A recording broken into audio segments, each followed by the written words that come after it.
Quer dizer que agora a Terra tem magos? Ah, magos? O que é real? Que mistérios estão além do alcance dos seus sentidos? Na raiz da existência, mente e matéria se encontram. Pensamentos moldam a realidade.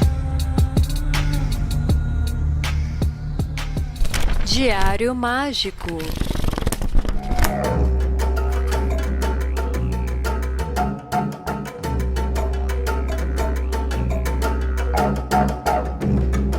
Aí sim, eu sou Rodrigo Vignoli, seu apresentador, e está começando agora mais um Diário Mágico, esse podcast que examina os aspectos da anotação sistemática de todas as formas possíveis, em todas as mídias e com todas as perguntas que se tem direito.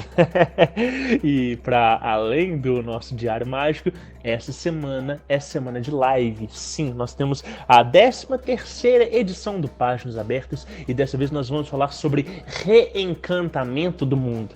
Eu não vou pedir relatos para vocês, porque já estamos recheados de relatos para esse episódio. No entanto, vou adiantar. Nosso próximo episódio talvez tenha até parte 1 e parte 2, porque vai ser um tema que vai ter tantos relatos e tanta coisa para falar, vai ser muito interessante. Então, no Páginas Abertas, número 14, nós vamos falar sobre Exu.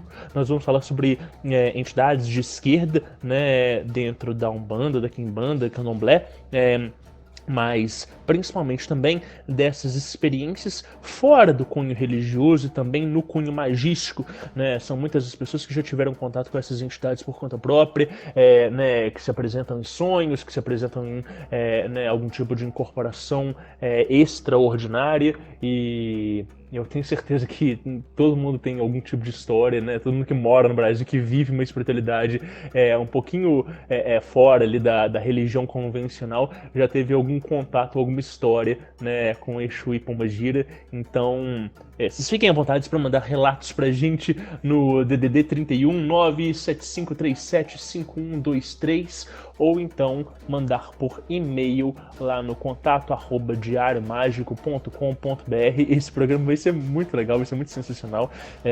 Eu já estou prevendo que a gente vai fazer ele em 2 partes, porque justamente por isso, sim, vão chegar muitos relatos e tem muita coisa para dizer. Eu acho que vai ser legal da gente ter um programa desse duplo, e a gente volta, né, para esse nosso tema aí de falar de entidades, a gente falar de espíritos e dessa hierarquia sutil. Mas esse é o Páginas Abertas número 14. E o que a gente vai falar nessa semana é o número 13, Páginas Abertas sobre reencantamento do mundo. Agora, sexta-feira, dia 10 de junho, às 8 horas da noite, ao vivo no YouTube.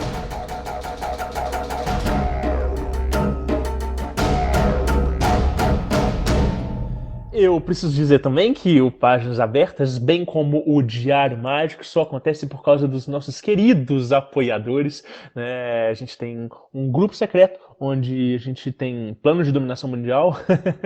Não, na verdade, no nosso grupo a gente discute sobre os episódios, sobre magia e espiritualidade em geral. Às vezes eu trago um tema ou outro, a gente discute, né, sobre o que a gente está falando. E se você quiser fazer parte do nosso Apoia-se, é muito simples. Vocês podem entrar lá no apoia.se/Diário Mágico. Tem algumas faixas de apoio. Qualquer uma delas já nos ajuda imensamente a manter toda a estrutura desse podcast, a ampliar, né, e a desenvolver novas frontes de trabalho. Então, considere nos apoiar. E se você não pode nos apoiar financeiramente, você pode também nos ajudar divulgando esse podcast, mandando para as pessoas que possam estar interessadas, né? Às vezes você escuta alguma coisa que o convidado dele falou que tem tudo a ver com a situação que algum amigo passou ou já vivenciou, alguma história interessante. Então, faça a palavra circular aí e expandir a podosfera. E, bom, é isso, não vou me alongar mais. Eu só quero que vocês continuem anotando seus resultados. E vamos abrir esse diário? Folhas brancas sem pautas para transbordar à vontade.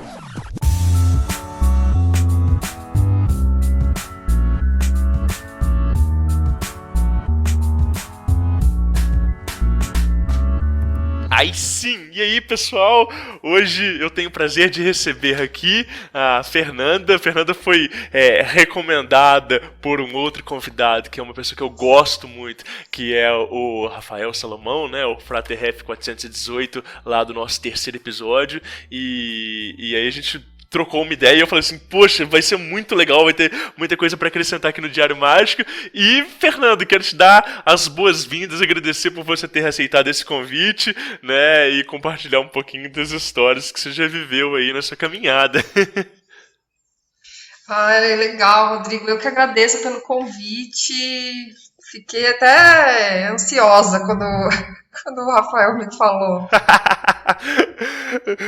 O legal do Rafael é que ele é um grande construtor de pontes, né? Assim, ele é um cara que ele tá preocupado em tornar conhecimento acessível, mas não só isso. Ele tá preocupado em fazer, né, os projetos ao redor funcionarem. Então, ele sempre me indica pessoas aqui pro Diário Mágico. Ele pega o Diário Mágico e manda para um monte de gente. Às vezes ele vê uma ou outra coisa que, né, eu produzi no canal de YouTube, postei no Instagram, né, e pede pra botar dentro dos artigos dele, e eu também pego as coisas dele e mando pra gente. Então acaba sendo uma grande rede de compartilhamento de informações, e essa rede dá frutos como esse episódio que a gente tá fazendo aqui agora, né? Conheci você e o seu trabalho através dele, e é muito bom a gente tá podendo, né, honrar, né, esse trabalho que ele faz aí nas redes. Isso é muito legal.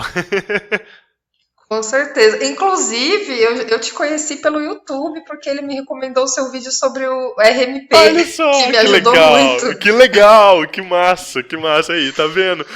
Eu acho que é isso, assim, a gente vai, né, produzindo algumas coisas, às vezes até despretensiosamente mesmo, e vai criando certos, né, elos e certas cadeias que honram o que a gente faz mais na frente, né? Com certeza. Que legal. Fernanda, e me conta, assim, de você, assim, se apresenta para quem tá ouvindo, para quem não te conhece ainda, quem que é a Fernanda, como é que é essa caminhada dentro de magia, de esoterismo, você já tinha algum tipo de envolvimento com alguma religião antes, não? Como é que é isso? Bem, eu sou a Fernanda, eu moro em São Paulo.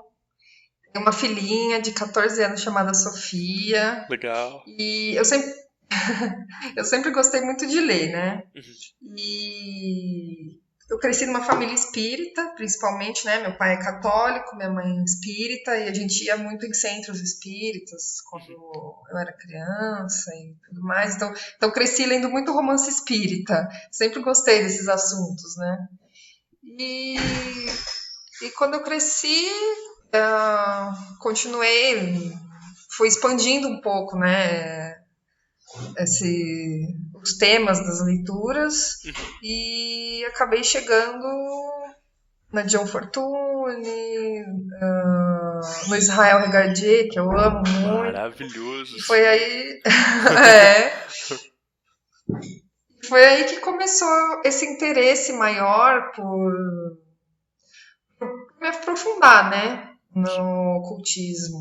Eu senti necessidade de buscar uma instrução em determinado momento, porque eu senti que eu não estava conseguindo avançar para a parte prática da coisa, né?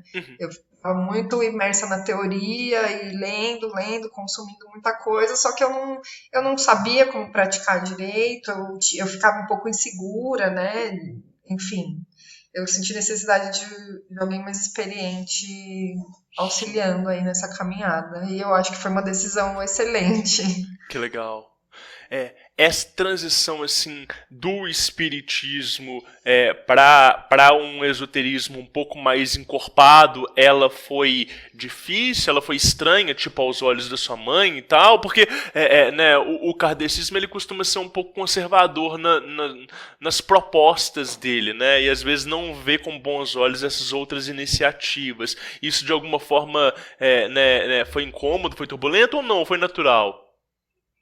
Não, foi super tranquilo. Na verdade, também eu tenho a impressão que foi tranquilo porque eu saí de casa, eu tinha 17 anos. Meus pais moram em outra cidade, né? Eles moram em Ribeirão Preto, eu moro em São Paulo. Legal. Então, como nós não temos um contato muito constante, Às vezes eles nem sabem muito bem o que eu estou aprontando aqui em São Paulo. Entendi. Mas independente disso, meus pais eles sempre foram muito abertos com essa questão religiosa, né? Eles nunca nos obrigaram a ir à igreja ou ir ao centro. Eles iam, levavam a gente, mas não era uma imposição religiosa, né? Então foi uma coisa bem natural, foi bem tranquilo. Ah, maravilha, entendi, tá? E aí, quando você começou essa instrução um pouco mais formal, você foi cair direto em Telema ou você teve né, outras passagens aí? A John Fortune, eu tenho a impressão de que ela conversa muito bem com uma série de grupos espiritualistas em geral, né? O Cabala Mística e o Autodefesa Psíquica, ele pode servir tanto para estudantes de ocultismo, de esoterismo, mas ele também honra, assim, pessoas que são, né, sei lá, mais nova-eristas, né, até o kardecismo mesmo consegue conversar com o John Fortune. Agora, o Regardier já tem uma linguagem muito próxima, assim, do que a gente entende como tradição esotérica ocidental, né? Você foi cair, então, direto em Telema? Como é que foi isso? Não, primeiro eu comecei a estudar filosofia. Mais, né? Eu li alguma coisa da Blavatsky, da Annie Besant também. Eu não sei se é assim que pronuncia. E Krishnamurti também, li algumas coisas dele. Então, eu vim fazendo essa caminhada da teosofia e cheguei na Dion, que eu acho que conversa também com a teosofia, inclusive, né? Sim. Aquele negócio do raio, que ela fala. Total. E depois, quando eu cheguei em Telema, depois de ler o Regardier, que eu li a Árvore da Vida dele, né? Nossa. Foi o único livro dele que eu li. E aí, depois de ler a Árvore da Vida... E assim, várias coisas que eu li, eu sempre passava o nome do Crowley. Sempre aparecia, né? Em algum lugar. E eu não tinha lido nada dele e curiosamente, nunca fui atrás de ler o material dele, né? E depois que eu li a Árvore da Vida, eu me interessei, eu pensei em buscar alguma ordem, assim. Sim. E foi aí que eu esbarrei na e em Telema, mas até então eu tinha ouvido falar só na música do Raul mesmo. Na divulgação que ele faz nas letras, tipo. Isso, é. E chegar na AA foi algo do tipo, né, essa coisa de buscar a instrução formal para desenvolver esse caminho mágico. Foi mais impulsionada por isso mesmo, pela necessidade de ter uma orientação na parte prática da coisa. Sim. Eu acho que hoje em dia eu vejo que é muito mais que isso, né? Mas na época foi o que me levou a buscar. Legal. Como é que você enxerga assim, então, esse caminho, né, da AA desde que você começou essa caminhada aí, né, já há algum tempo? É muito diferente do que você estava acostumado ali de kardecismo, né? É diferente também, inclusive, da teosofia. Claro que temos pontos em comuns e tal, mas como é que é essa vivência na AA? Eu tô ainda começando, né? Tô bem no comecinho, inclusive. Sim. O que eu noto é que é um caminho de autoconhecimento. Eu tenho a impressão que desde quando eu comecei a escrever o meu diário e a tentar uma ou outra prática, é engraçado que eu olho para trás, que é uma questão de meses, e eu percebo que eu mudei bastante nesse período. Às vezes mudanças sutis, né, de comportamento ou de me observar. Eu tenho um livro que eu gosto muito que chama Escola dos Deuses, e nesse livro o autor fala que autoobservação é autocorreção. E uma das coisas principais que eu noto desde que eu comecei nessa caminhada na AA foi que eu comecei a me auto-observar muito mais. me conhecer melhor. E, e é só o começo, né? Eu acho que o ser humano é tão vasto, tem muito mais para me conhecer ainda. Sim, sim. Mas essa coisa de autoconhecimento, ela é muito interessante porque às vezes eu falo isso, né? Que quando a gente olha para dentro de si, a gente vê as coisas mais grosseiras primeiro. Então é aquilo que é o mais gritante. E quanto mais a gente vai avançando, é mais difícil de ter a percepção de detalhes, né, que muitas vezes eles fogem né, ao nosso senso justamente por serem mais sutis. Então, quando a gente vai trabalhando grosso primeiro, né, o adepto ele pode vir a ter a ilusão de que não tem depois mais nada a se melhorar. E a grande dificuldade do caminho é justamente conseguir enxergar isso, né? A gente vai se acostumando com as nossas próprias perspectivas e a gente começa a relativizar assim, alguns dos nossos erros, ou alguns dos nossos padrões,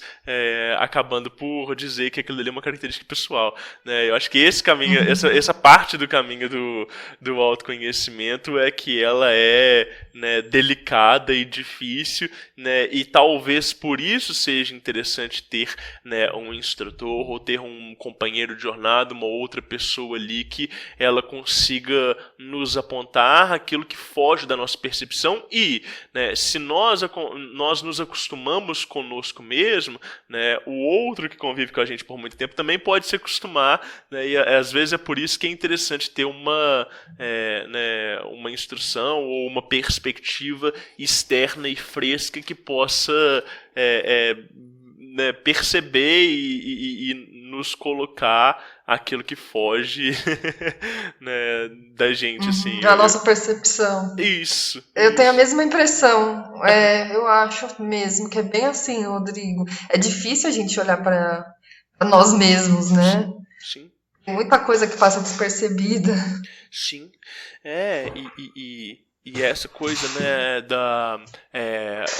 aí eu vou né, vou falar justamente da questão do diário mágico, né, que quando a gente vai anotando, a gente vai percebendo uma série de coisas que no nosso dia a dia a gente relativiza porque a gente está acostumado a adotar, né, um túnel de realidade, né, um mesmo caminho lógico para a gente avaliar, né, as nossas experiências e que quando a gente está ali, né, na descrição do nosso dia e nessa autorreflexão, aqueles túneis de realidade eles já não sustentam, ou pelo menos a gente tem, né, um outro entendimento, e aí a escrita ela revela uma série de hábitos e de padrões que a gente não estava consciente deles, né? Sim, e inclusive o que eu acho uma coisa importante, reler as anotações no diário, né? A forma que a gente está trabalhando é assim, eu escrevo e depois, no fim do mês, do período, eu releio tudo e relendo, dá para perceber isso que você falou, coisas que passam despercebidas até na escrita e numa segunda leitura você começa a perceber as conexões e relações entre fatos e como a gente se comporta, né? E eu acho que é muito importante também a sinceridade no diário justamente por causa disso, porque corre-se o risco de se auto-enganar até mesmo escrevendo o diário, né? Total. Boa.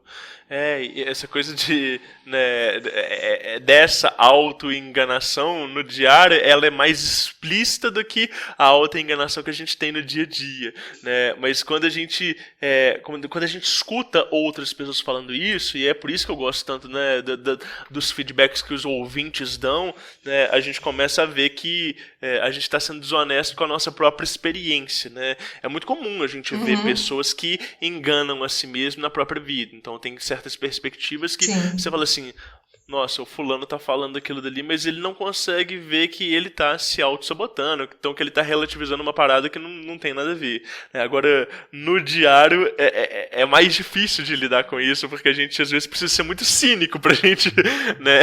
Muito cínico, porque é uma coisa consciente, né? Sim. Ele tá refletindo pra escrever aquilo, não tem como. Ah, foi sem querer. Sim. Né? Que legal. Fernando, então me conta, assim, dessa coisa, né, de quando você começou, então, a dentro da AA, nesse processo de anotação constante e tudo, o que mudou, assim, de perspectiva em relação à vida? Você falou que mudou muita coisa de comportamento e tal, né, mas o próprio corpo textual, né, vai mudando as nossas perspectivas, os nossos conceitos, mas a vivência das tarefas, né, ela também vai mudando. Eu acho que não muda a gente só internamente, muda a gente externamente também, a forma como a gente relaciona com as pessoas, conosco mesmo, né? Às vezes tem pessoas que notam até mudanças corporais e tudo, né? E como é que você tem visto isso, assim, dentro da sua história aí?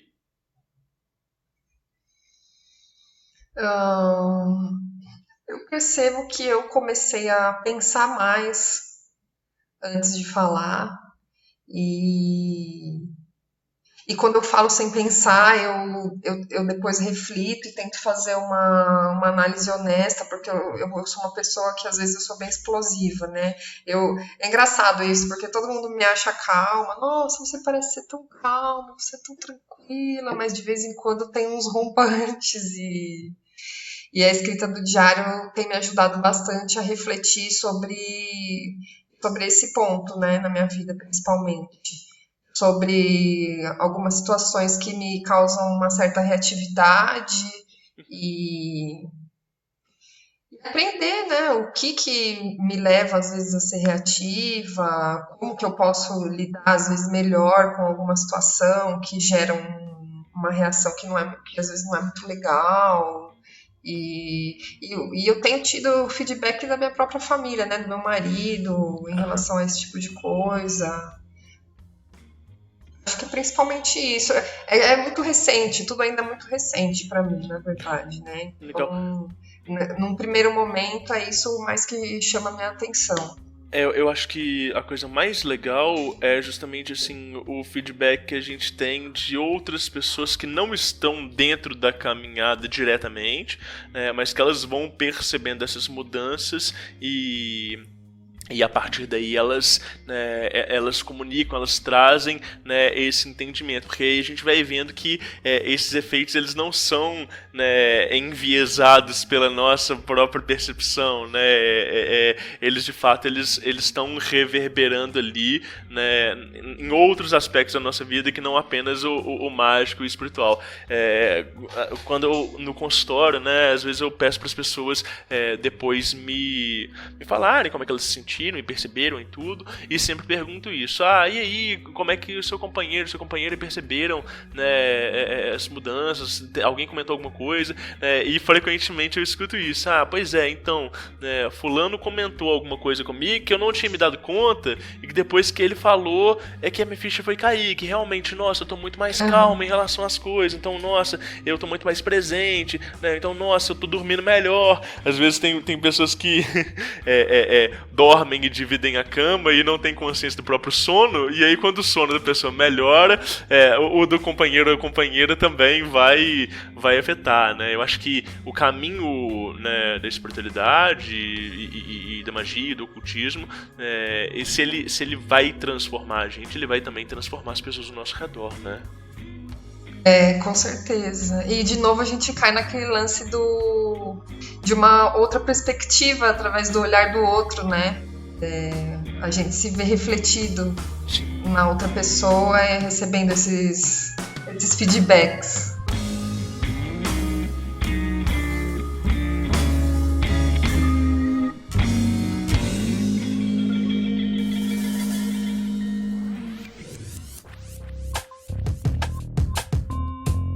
Através do Diário Mágico, o futuro degusta o passado.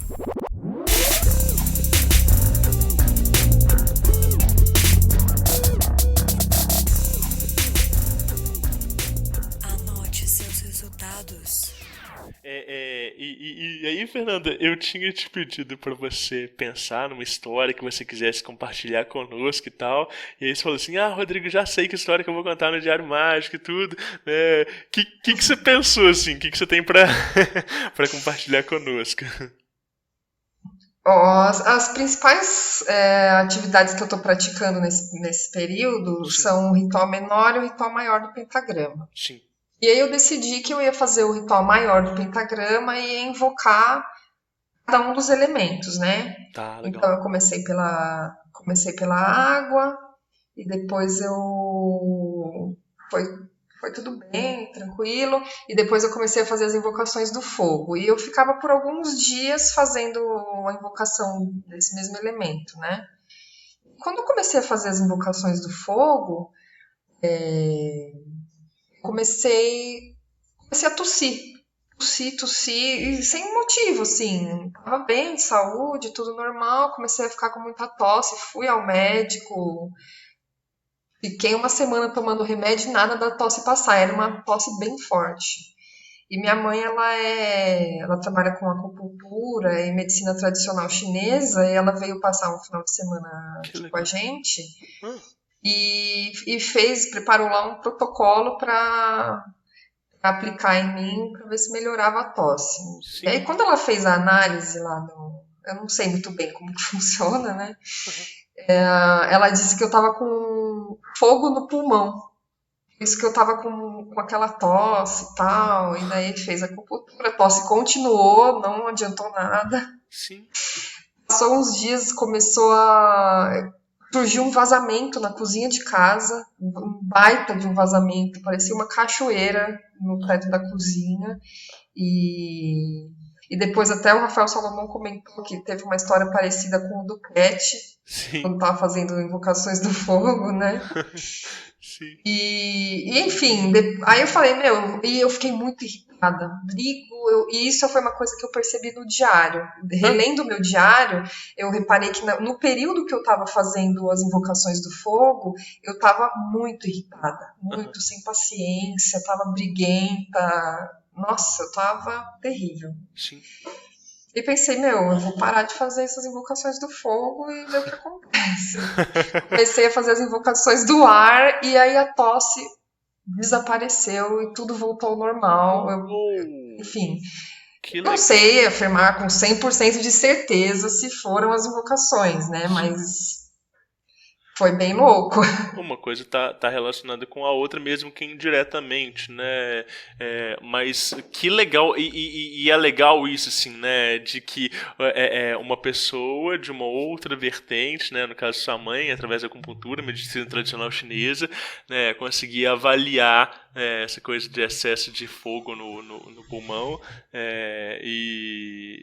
e aí as coisas conversarem, né? Eu acho que é isso, assim, as diversas vertentes, um resultado que ele é explícito em uma área, ele tem que ser passível de ser observado em outras vertentes também, para que ele não seja algo Uhum. que é totalmente parcial, assim, né? Eu penso muito nisso, assim. Sim, e inclusive quando eu fui ao médico, ela me examinou e estava tudo normal. Eu tirei raio-x do pulmão, fiz um monte de exame e tipo, não tinha nada de errado, mas eu não parava de tossir. Sim, sim. Que legal. E aí, quando você começou a fazer a invocação do ar, você falou que a tosse sumiu, e a Sumiu. questão da água na cozinha? É isso? A questão do vazamento foi resolvido também, né? Ah, E não tem mais. Mas aí veio um rapaz aqui consertar, sim, enfim, aí tá tudo certo. que Depois legal. que eu parei de fazer as invocações do fogo, tudo voltou ao normal. E aí você continuou as experiências fazendo o ar, depois você fez invocação de terra também por um tempo? A da Terra eu vou começar semana que vem. Ah, que Semana legal. que vem Ah, não, amanhã, né? Que segunda-feira. sim, sim. E você fez por quanto tempo a cada invocação? Foi uma semana cada, não? Eu não não deixei pré-definido, fui fazendo. A do fogo eu acredito que eu fiz, eu acho que foi mais de 2 semanas que eu fiz uma vez por dia. Aham. Mais de 2 semanas. Ah, legal, entendi. Tá, maravilha. É. Essas experimentações elas são muito interessantes porque a gente vai percebendo como que o corpo e o ambiente também respondem, né? Eu tive uma experiência aqui em casa que foi muito engraçada. Acho que eu nunca contei isso. Eu tinha recebido. Eu tava uns atritos assim mágicos com outras pessoas e a gente tinha recebido um ataque mágico. Eu tinha feito uma limpeza aqui em casa muito, muito, muito profunda. Só que eu tava muito irritado, assim, muito indignado com a situação como um todo. E eu sou uma pessoa que sou muito calmo, sou muito estável emocionalmente, muito difícil me tirar do meu centro. E eu fiquei muito assim indignado. E aí a minha esposa, ela comentou, ela falou assim: nossa, você tá, não te vejo assim normalmente e tal. Vai se tratar, vai se cuidar para isso aí não atrapalhar o resto da casa, né? E aí, Fernanda, teve uma chuva aqui, não foi uma chuva, foi uma tempestade aqui em Belo Horizonte, mas foi uma tempestade que a gente tem uma varanda, né? E aí o ralo da varanda entupiu e a água que estava caindo na chuva começou a entrar no quarto. Nosso quarto ele é no 3º andar, então a água começou a tomar o quarto inteiro. E aí tomou banheiro, Nossa. closet e tal. Eu estava sentado no escritório, o escritório era no andar de baixo. De repente eu olho para a escada e tá descendo uma cachoeira de água, uma cachoeira. E eu falei assim: Raquel, o que tá Nossa. acontecendo? E ela não tava também no quarto, né? Na hora que a gente olhou, a casa ela tava sendo toda lavada por água de chuva. E aí a gente levantou, tirou tudo que não podia molhar do chão e tal. E a gente falou assim: porra, eu já entendi o recado, você já entendeu? Ela falou: já. Aí a gente pegou o rodo e começou a lavar a casa com a água de chuva, né? E ir dissipando toda essa carga emocional que tava aqui. Então a gente foi, de fato, realmente lavado, assim, da cabeça aos pés. E aí quando terminou tudo... Lavou a alma da casa. Não, lavou totalmente, assim. E quando a gente terminou tudo, umas 2, 3 horas depois, eu tava calminho, tranquilo e tal. Aí ela falou assim: você percebeu, né, que você tava precisando de transbordar essa quantidade de água que tava aí, né? E eu falei: de fato. Então, às vezes a gente é brindado com umas experiências que num primeiro momento parecem desesperadoras, mas que é uma forma também da gente lidar com aquilo que a gente não tá conseguindo lidar por conta própria, né? É verdade. Teve um caso que aconteceu também quando eu tava praticando asana. Sim, Eu tava praticando a posição do enforcado, né? sim. E aí eu tô lá no asana e tal, e de repente surgiu na minha cabeça a imagem de uma forma geométrica.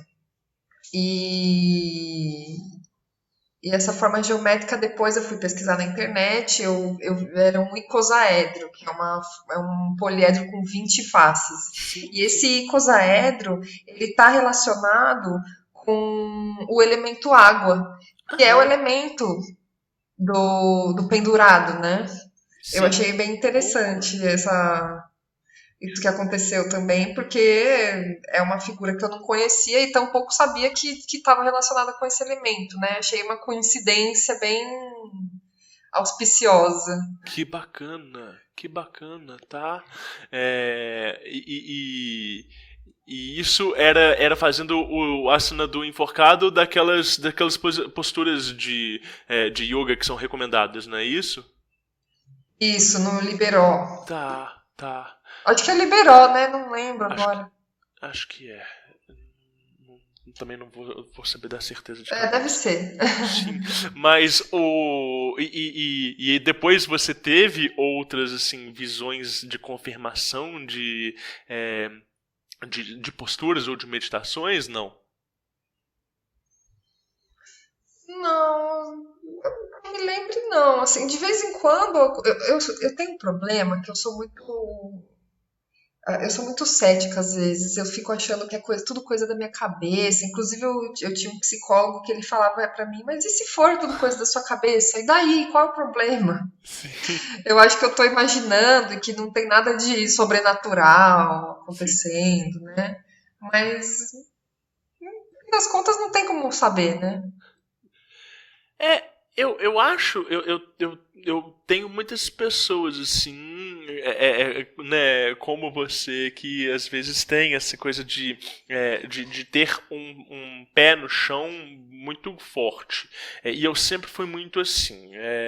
Né, eu falava assim, eu sou uma porta, eu não sinto nada energeticamente, né, essas visões, essas vozes que eu escuto, né, todo mundo escuta, etc e tal. Só que eu acho que isso começa a mudar quando a gente começa a escutar a experiência de outras pessoas, né? E aí você vai ter tanto pessoas consagradas que elas têm experiências muito similares às nossas, e que né, elas tratam aquilo dali de uma forma, né, mais formal e mais leve, né? Quanto a gente tem experiências de outras pessoas do meio que não têm nada disso, não escutam voz, não sentem nada, não têm, né, percepções visuais e mentais, né, e que né, elas tratam aquilo dali com um grande ceticismo e com uma grande dificuldade, né? E aí, quando a gente começa a ver que existe uma variação muito grande da percepção e da interpretação interna dos fenômenos, a gente passa a aceitar com mais leveza e com mais clareza, né, a forma como a gente lida. Então, assim, vira e mexe eu pego pessoas que elas falam isso. Não tem sensibilidade energética nenhuma, então, nunca vi nada e tudo. Né? E aí, na hora que você, antes, né, na hora que você está conduzindo um processo ali com ela, seja um ritual, seja, né, o processo energético que eu mesmo conduzo, quem está conduzindo já sabe mais ou menos como que a pessoa deve sentir, o que ela vai ver, o que ela vai perceber. Então, se você conduz aquilo dali, e antes da pessoa descrever o que ela sentiu, você fala assim, você sentiu isso, desse jeito, não é? E aí você está antecipando para ela quais foram as sensações que ela teve, né? A pessoa começa a falar assim, opa, não, pera, então isso não é coisa da minha cabeça, opa, como é que a pessoa sabe que eu ia sentir isso? Nossa, então realmente, né, essa aplicação, esse processo, né, esse ritual, ele ativa esses gatilhos especificamente, né? E com essas confirmações a gente vai tendo um pouco mais de confiança nessas visões e nessas percepções. Eu acho que é muito saudável a gente ter, né, esse pé no chão e ter essa resistência, porque a gente não fantasia muito, né? É muito mais gostoso e muito mais fácil a gente desenvolver confiança e autoestima em quem, né, às vezes percebe as coisas, mas não quer, né, dar todo o mérito daquilo dali, do que a gente desenvolver freio e autocrítica em pessoas que, né, enxergam uma miríade de coisas, né, e vê isso e aquilo, e tem coisa que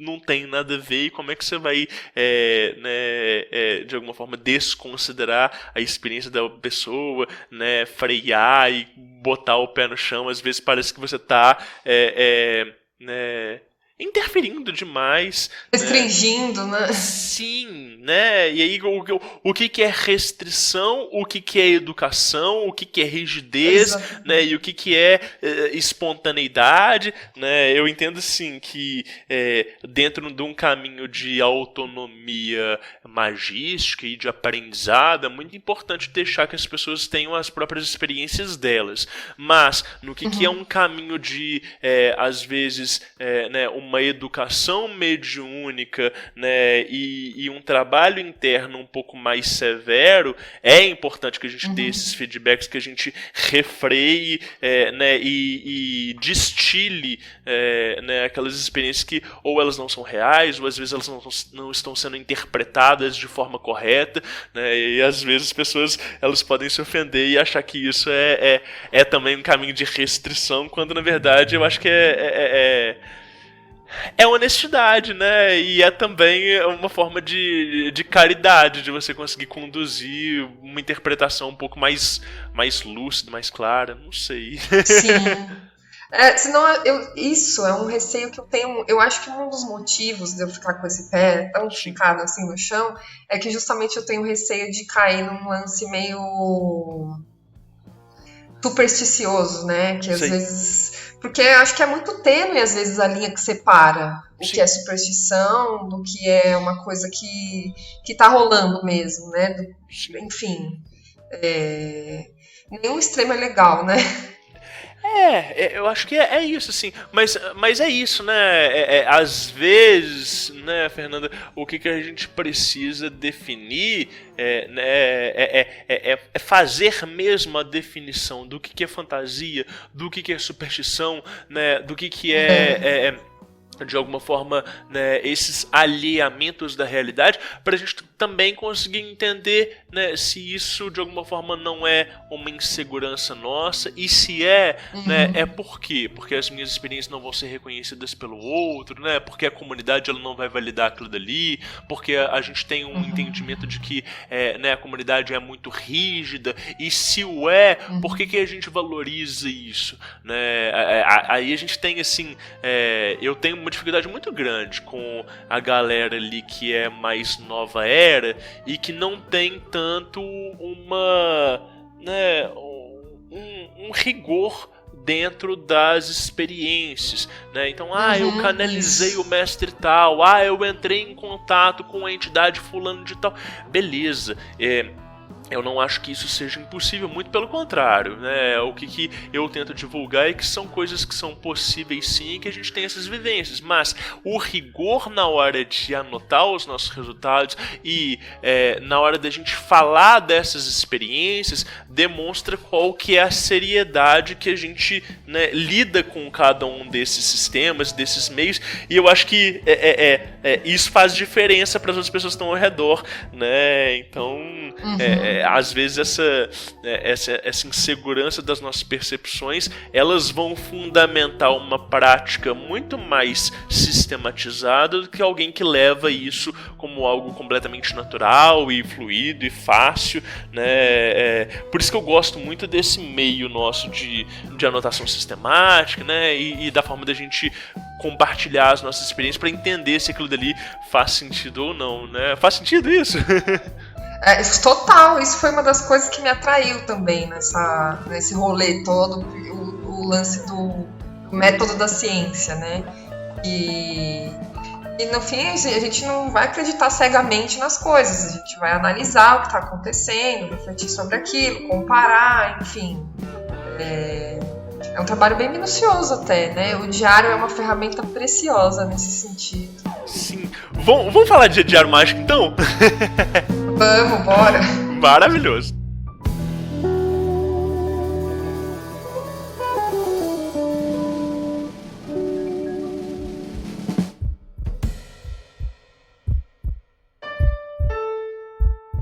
Não importa o que dizem a você, palavras e ideias podem mudar o mundo.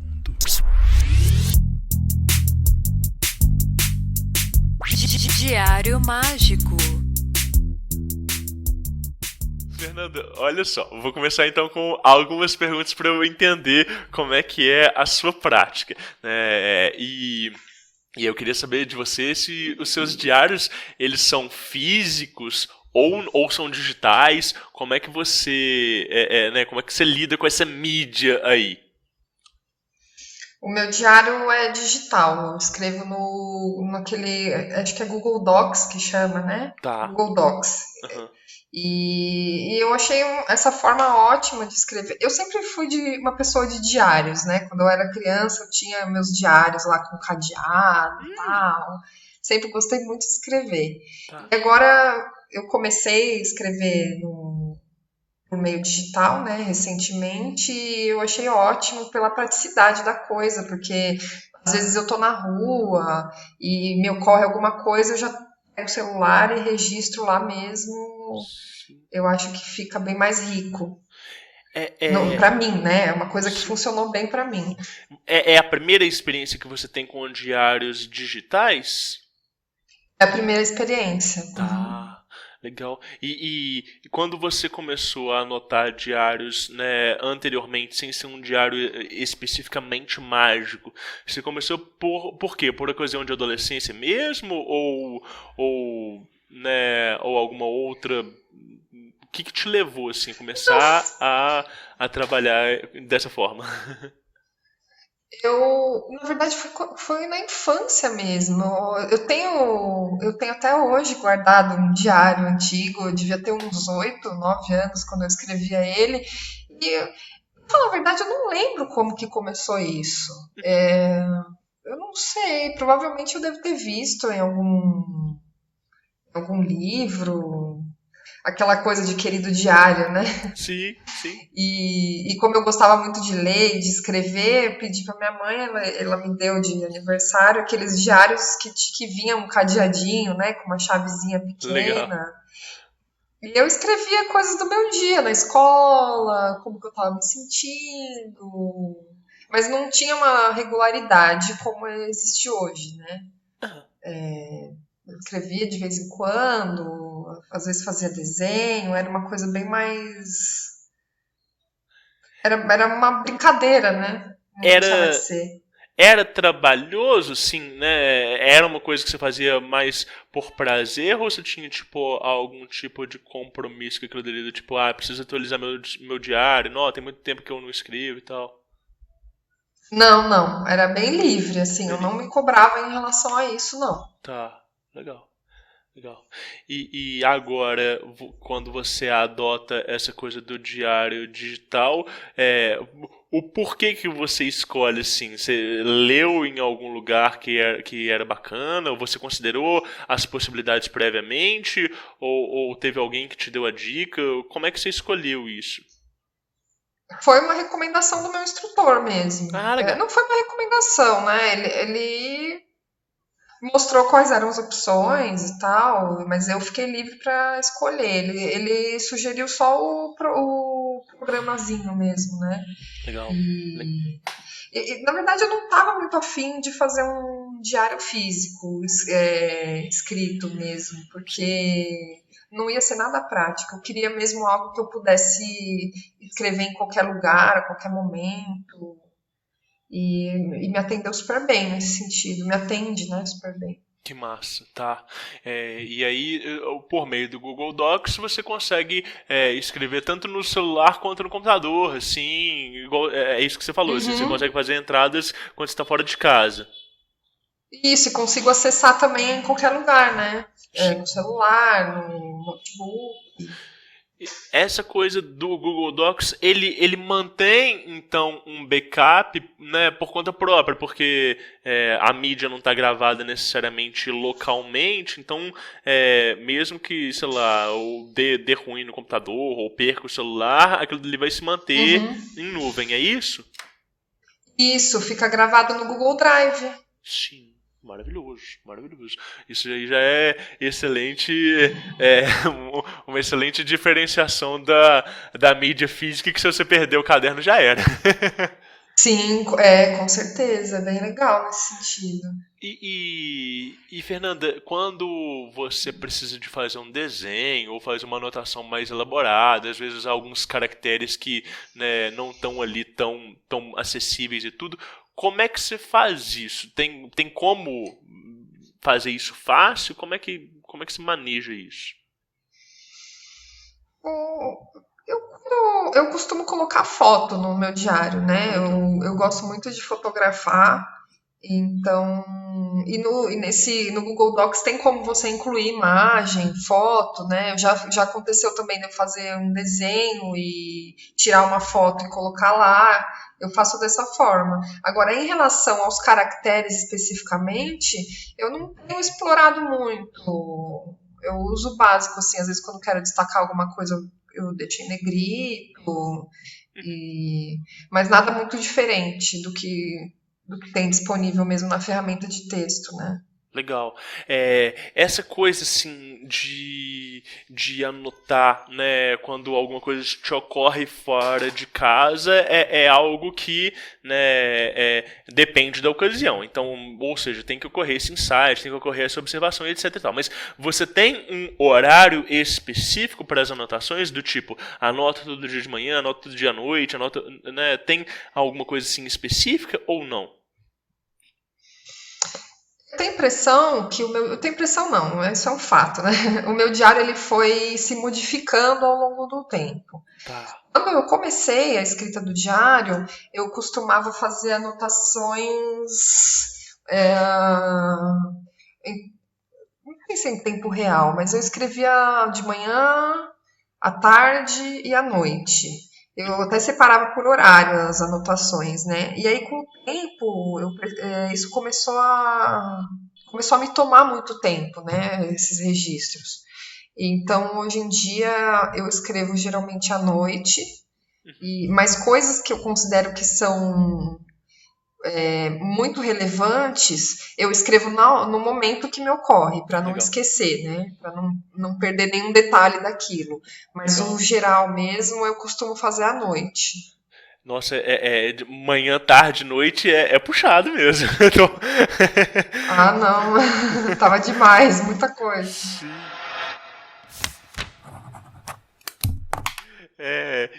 Fernanda, vamos lá. Então, o que você registra, assim, né? Você registra só a vida mágica, né? Ou você registra também fatos da sua vida pessoal, né? Que você leva em consideração na hora que você vai anotar o conteúdo? Bom, o que eu tenho levado em consideração, principalmente, é o juramento que eu fiz, né, no meu grau, Sim, que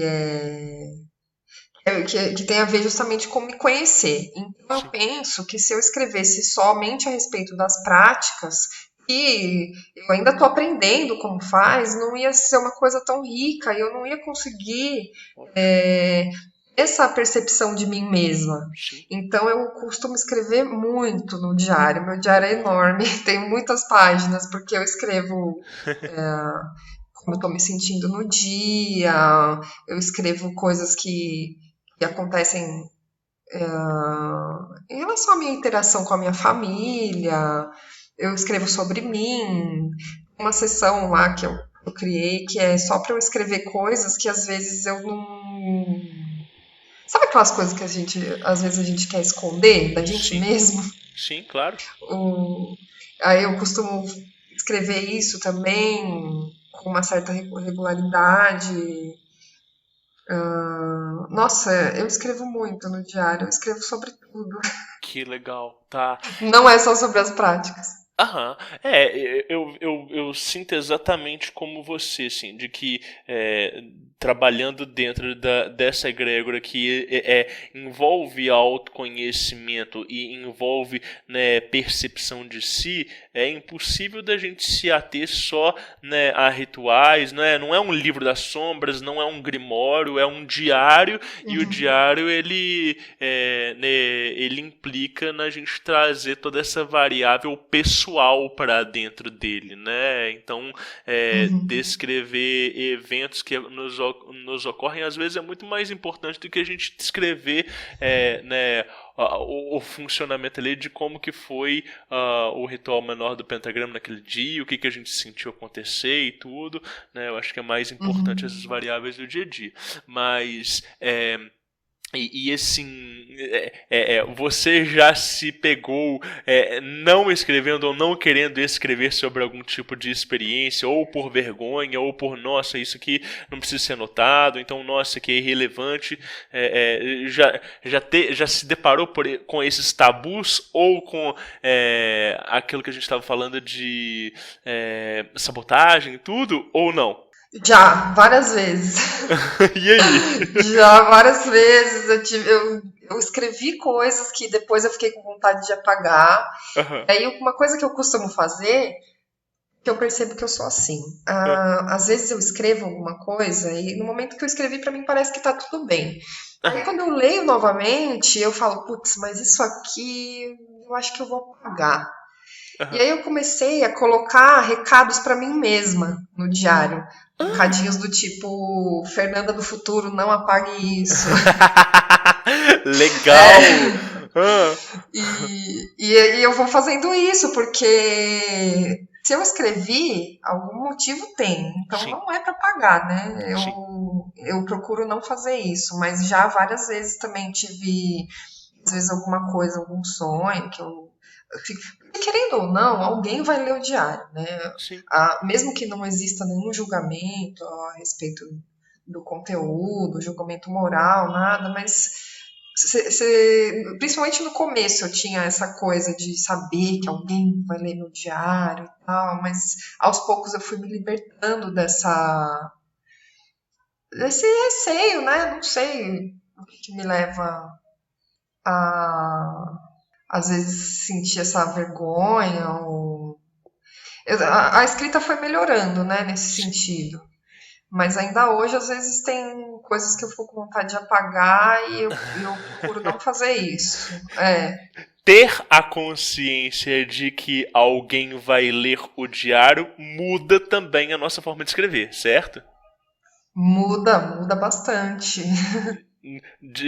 De coisas que a gente precisa referenciar ali no, né, na escrita, né? Eu imagino que essa transição ela fique explícita, inclusive, né, de quando a gente tem um diário que a gente anota descompromissado só pra gente na adolescência, da gente estar fazendo de fato um registro que aquilo dali vai ser visto por outros olhos, né? E aí a minha pergunta para você é a seguinte: como é que você encara essa coisa do eu lírico da Fernanda? Porque, às vezes, o eu lírico não é a mesma persona que vivencia as experiências, né?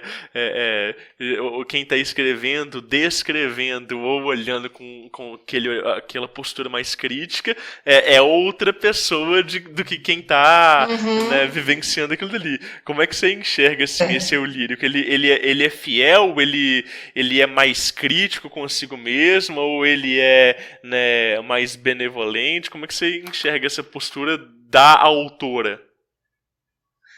Eu enxergo um eu lírico muito crítico, Rodrigo. Ah, Bem crítico. aham, E eu costumo brincar com esse lance do eu lírico, porque muda às vezes. Por exemplo, quando eu faço esses recados, sim. é como se não fosse eu escrevendo, né? É uma outra pessoa me dando um aviso, não faça isso. Aham, E um exercício muito legal que eu comecei a fazer,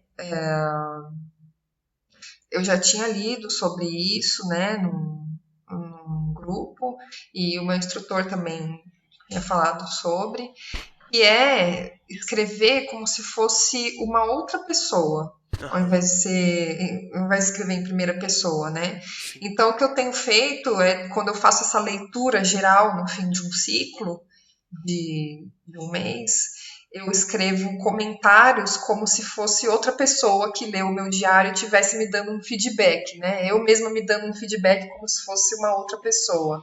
E para isso eu criei uma personagem que, na verdade, eu já tinha criado quando eu era criança, numa historinha que eu escrevi, que era uma personagem que era uma bruxinha. Eu era bem nova quando eu escrevi isso, que se chamava Verusca. Aham. Então, no fim de cada ciclo do diário, a Verusca me arrebenta. Aham, aham. Que legal. Que legal. Mas eu acho que é importante, né? Essa crueza, né? É ela que nos permite tirar né, as percepções mais ricas acerca da gente mesmo, né? Eu sempre falo, assim, pra gente não ser tão, né, tão rígido, tão duro conosco mesmo no dia a dia, mas nas nossas autopercepções, né, essa visceralidade é o que nos rende as conclusões mais potentes e também mais dolorosas sobre a gente mesmo, né? Isso, e traz às vezes umas reflexões que é como se fosse uma outra pessoa mesmo, trocando ideia, né? Sim. É bem legal, eu tenho gostado muito de fazer isso. E Fernanda, como é que você faz depois para você voltar, né, nos seus escritos? Você usa sistema de etiquetas, de hashtag, né? Como é que a gente localiza eventos passados aí no Google Docs e tal? O próprio Google Docs, ele já faz meio que uma categorização das palavras que se repetem muitas vezes, né? Sei. Então, quando você usa a barra de rolagem, aparece já meio que umas palavras-chave. E aí você pode selecionar, fica fácil de encontrar. E também tem a própria ferramenta, né, de localizar. Eu não costumo usar hashtag, mas foi uma ideia muito legal que você deu. Acho que pode facilitar bastante as coisas. Legal. Eu vejo que essa é uma dificuldade que quem anota, né, à mão tem, justamente de conseguir às vezes encontrar experiências passadas. Eu mesmo tenho isso, assim, de às vezes querer reler alguma coisa e ter que ficar folheando o caderno porque não tem ferramenta de indexação e de busca na mídia física, né? Mas que interessante. São as vantagens que a mídia digital tem sobre a mídia física. Muito bom. Tá. Você costuma escrever o diário físico? Sim.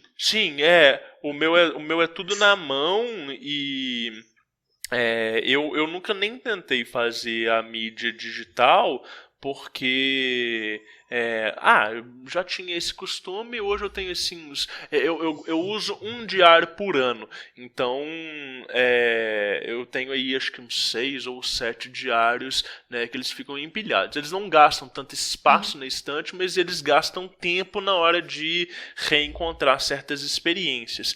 Mas eu gosto da coisa do diário feito na mão. Eu sei que na minha época o meu instrutor penava com a minha caligrafia.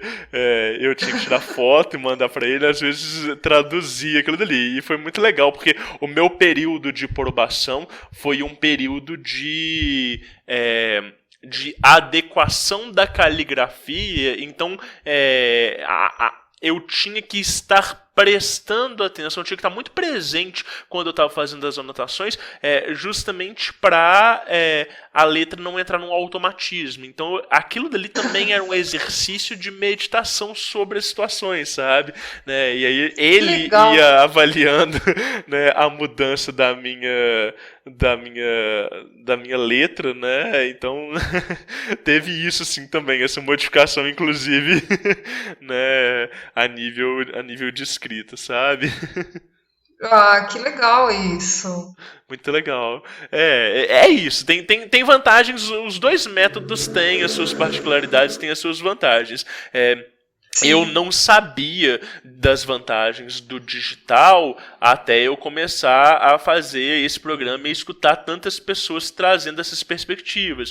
E isso faz com que outros ouvintes que ainda não têm diário, que às vezes têm vontade de mudar o formato, né, a considerar e a trazer né, perspectivas muito mais, né, ou com as possibilidades que elas oferecem, assim, né? Desde o início da minha vivência mágica, eu sempre andei com um caderninho no bolso, mesmo sem nunca ter ouvido falar sobre diário mágico, mas porque eu tenho uma característica que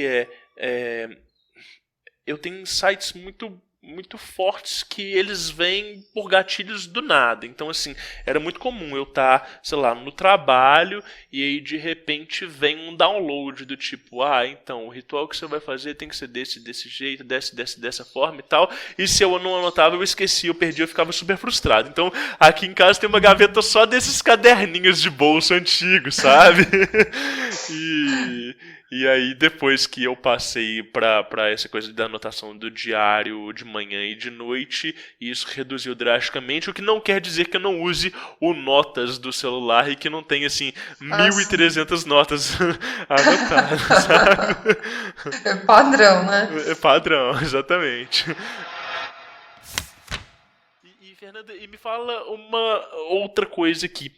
em relação à execução dos rituais que você falou que você faz, o ritual menor do pentagrama e o maior e tudo, você mensura o sucesso deles de alguma forma, do tipo dar nota para eles ou avaliar como é que foi a execução? Porque chega no momento que fica automático, né? Você aprendeu a técnica, você tá fazendo a parada ali, você já não vê tanta mudança na execução de um dia para o outro. Mas como é que foi isso, assim? Desde você introduzir uma nova técnica, um novo ritual na rotina, né, até pegar o jeito dele, você ia descrevendo passo a passo? Como é que é isso? Bom, como eu tô bem no comecinho, tô ainda me familiarizando com os rituais e tudo mais, eu procuro escrever detalhadamente como foi a execução e os resultados mais técnicos do que os resultados mais palpáveis, assim, né? Se a vibração, se eu achei que a vibração foi boa, se eu achei que não foi legal, se eu estava distraída, se eu estava concentrada, e às vezes eu faço alguma mudança na própria execução do ritual, por exemplo, fazendo experimentação, né? Eu procuro anotar também, mas não faço uma avaliação da nota, essas coisas assim, eu não costumo fazer, não. Eu analiso mais pontualmente, né, cada etapa. Aham. Eu procuro fazer dessa forma. E essa avaliação de releitura depois que você falou, né, que a Verusca às vezes né, esfrega na sua cara, você depois faz um resumo disso, assim, é uma avaliação que ela é só uma interpretação ou tem um registro dela também? Do que? Essa parte final aí da Verusca? Isso de releitura, de olhar como é que foi aquele período, daquele mês e tudo. Depois disso, você chega a escrever sobre aquilo dele, fazer um resumo, ou não, ou é mais uma leitura e uma interpretação? Não chega a ser um resumo, é uma leitura e interpretação, como se ela lesse o meu diário e fizesse e comentasse sobre as coisas, né? Legal. Por exemplo, nesse dia aqui você fez isso, aquilo, mas e se? Como se ela estivesse analisando mesmo, né? Uma conversa, estivesse trocando uma ideia comigo sobre tudo que foi escrito. Legal. Não chega a ser um resumo. Entendi. Maravilhoso, tá? Bate-papo. Sensacional, e é isso, né? A gente vai aprendendo tanto conosco mesmo quando a gente vai observando, assim,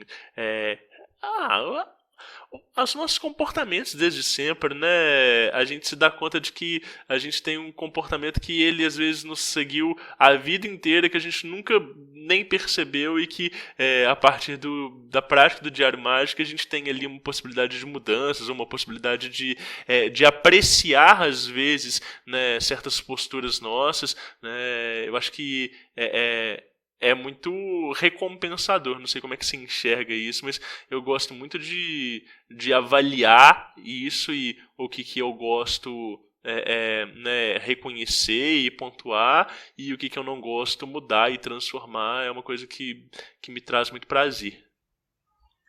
Eu tenho essa percepção também. É um trabalho gratificante, né? Sim. Eu acho. Eu acho que esse é o propósito, né, desse caminho, da espiritualidade como um todo, né? Uhum. Maravilhoso. Fernanda, por último, você tem algum tipo de divulgação das suas vivências e tudo, né? Como é que isso chega pro público de alguma forma? Né? Você escreve sobre isso ou não? Como é que é isso? Sobre essa vivência mágica, digamos assim, eu tenho um artigo só que eu escrevi, né, sobre uma prática que eu tenho feito, que é o livro das perguntas, E Aham. hoje ele me ajuda junto com o diário, né? É uma ferramenta que acaba agindo em conjunto. E eu notei, conforme eu escrevia o diário, Aham. que às vezes conversando comigo mesma ali enquanto escrevia, eu me fazia algumas perguntas e ficavam sem resposta. No Sim. momento ali da reflexão, né, eu fazia a pergunta e depois deixava para lá. E aí surgiu a ideia, conversando com o meu instrutor, de fazer um compilado dessas perguntas sem resposta para eventualmente eu ir respondendo elas, né, Sim. conforme eu sentisse de responder. E aí surgiu o livro das perguntas, que tem se mostrado uma ferramenta muito importante, né, para Aham. mim. E eu escrevi um artigo sobre isso que está disponível na minha página do Medium. Ai, que E, legal. Tá. e Divulga pra gente qual que é essa página. é Soror Strix Aham. no Tá. Medium. E lá também tem alguns outros artigos que eu escrevi antes de começar a aprovação e tudo mais. Mas Sim. tá tudo lá. Eu Maravilhoso. pretendo colocar mais coisas no Sim. futuro. Fazer jus ao instrutor o que você tem, né? Que Isso. escreve artigos também e divulga. Né? Legal. Eu vou botar o seu link do seu Medium, né, na descrição do episódio para o pessoal ver também. Eu penso, sim, que a coisa de escrever blogs e artigos é uma espécie de diário público, né? É uma espécie de Sim. refinamento da matéria-prima. O diário ele é a matéria-prima, né? E os artigos eles são como se fossem, né, o refinamento daquilo dali trazido para o público, né, compartilhado. Eu falo que eu gosto muito de escrever e até tenho um blog, mas eu nunca tive a pretensão de escrever a nível didático, informativo e tudo. E aí, o Uhum. podcast é a minha tentativa de passar essa matéria, né, prima refinada para as pessoas, né, por áudio e não por escrita. E o Rafael ele fala muito isso comigo, assim, né, que de uma certa forma isso é uma extensão da minha obra, né? Então, eu Uhum. sempre pergunto para as pessoas se elas têm, assim, outros mídias que elas fazem um trabalho, e quando eu trago essa perspectiva, a pessoa fala assim, nossa, é verdade, Rodrigo, de uma certa forma isso também é um diário público, né? E então, É verdade.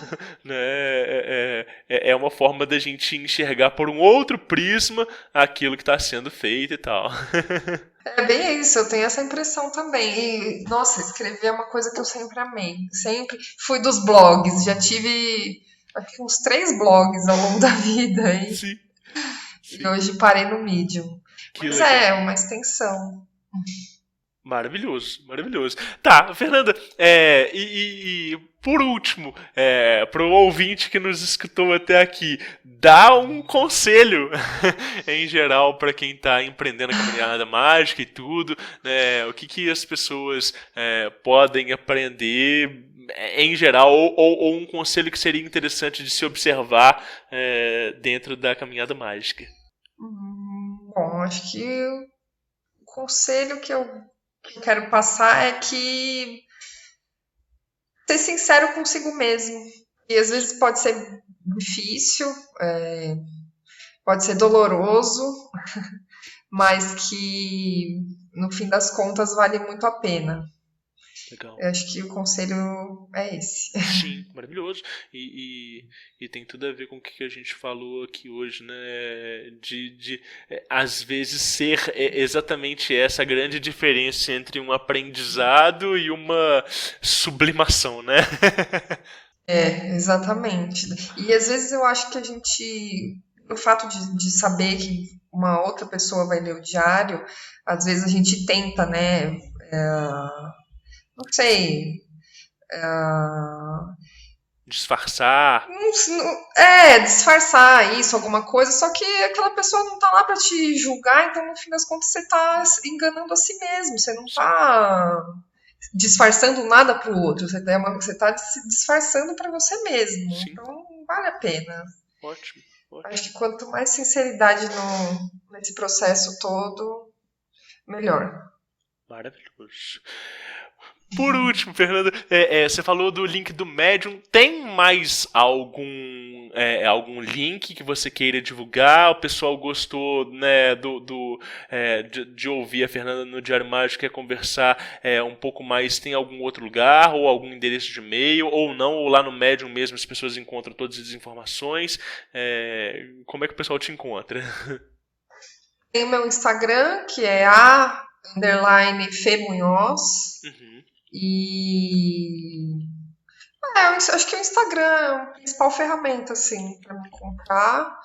E não sei se pode falar isso aqui, mas eu tenho também uma página onde eu faço joias Ah, com que legal, sim. cristais e macramê. Aham. E se chama Nós Macramê. Nós Tá. Macramê. No Instagram também. Lá tem bastante coisa legal. Pô, que bacana, que bacana.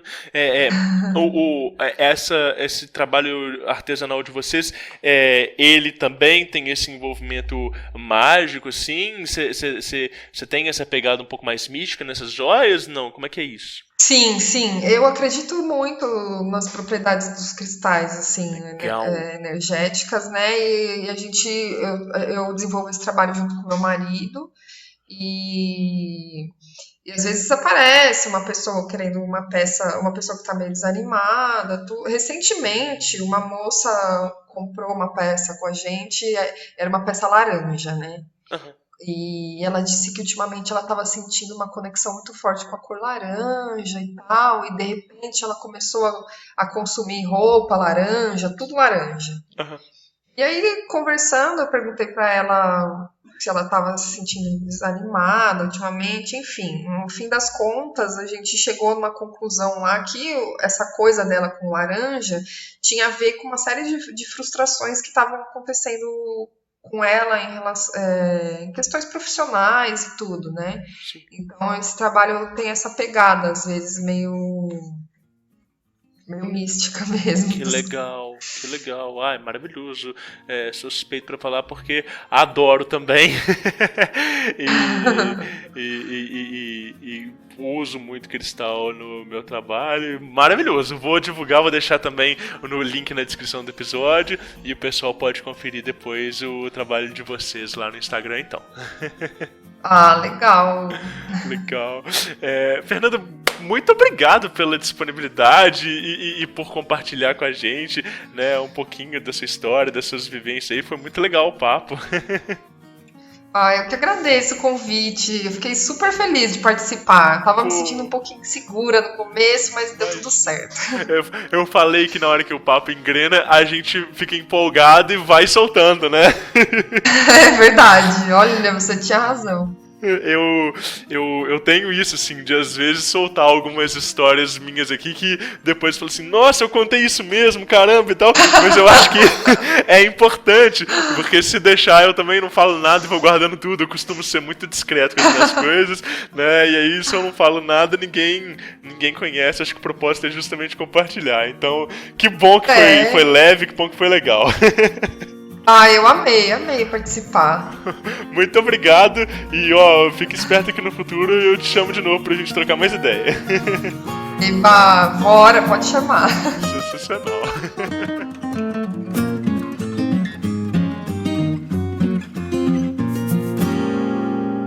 Aí sim, muito obrigado por ter ouvido até aqui. Eu espero que você tenha gostado. A Fernanda é muito leve, né? Muito tranquila de conversar. A gente foi conversando, o papo foi fluindo tanto. Falei, nossa, Peixe, é muito bacana. E aquilo, né? O Diário Mágico é um podcast que acontece por uma equipe, né? Eu sou o apresentador, Rodrigo Vignoli. Tenho os gatos me auxiliando e às vezes miando no fundo. E tenho o Guilherme Neves, incrível editor, que nos auxilia desde o episódio número 1. E também o Gabriel Oliveira, da @Dinamite Feita em Casa, que faz a arte das capas de forma incrível. E, bom, essa é a nossa equipe e continuem anotando os seus resultados. Leful Podcasts.